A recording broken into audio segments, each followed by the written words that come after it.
Ioana. The pandemic has significantly enhanced the need for family status accommodation, which can be tricky to navigate at the best of times. Set out for us the key considerations that should be on employers' radars when navigating family status accommodation in the context of the pandemic. It's important to first understand what family status accommodation is and when a need for it can arise. In many jurisdictions, family status is defined as or understood to refer to a parent-child relationship, which can take several forms, but it's often childcare or elder care. The test for an employer's family status accommodation obligation varies across the country based on each jurisdiction's interpretation of its human rights legislative provisions. In Ontario and several other provinces that follow this interpretation, the test starts with an employee having to show that the workplace rule results in a real disadvantage to the parent-child relationship and the responsibilities that flow from that relationship, or to the employee's work, or to both.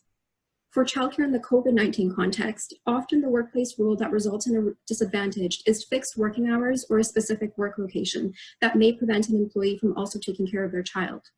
When it comes to elder care, traditionally employees would have to show that they have a caregiving responsibility to an elder they live with, such as by administering medication or taking them to medical appointments.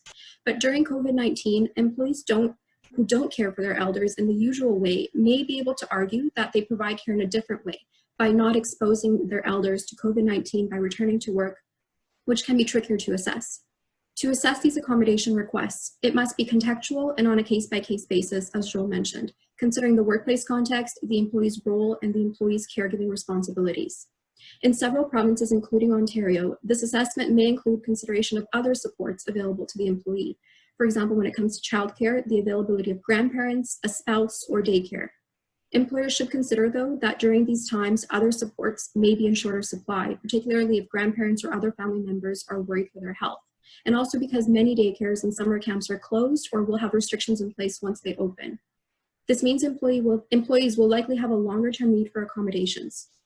In these cases, if the only reasonable accommodation is for an employee to work from home, then it might be difficult for employers to not allow this, as it may be many more months until childcare is available, particularly when an employee has already been working from home for some time. When it comes to elder care, employers may consider whether there are other measures the employee can take to prevent exposing their vulnerable family members to COVID-19, such as by added hygiene practices in the home, wearing face masks in the home, and maintaining physical distance. These requests will all really have to be taken in good faith and thoroughly assessed by employers because there's no one-size-fits-all answer.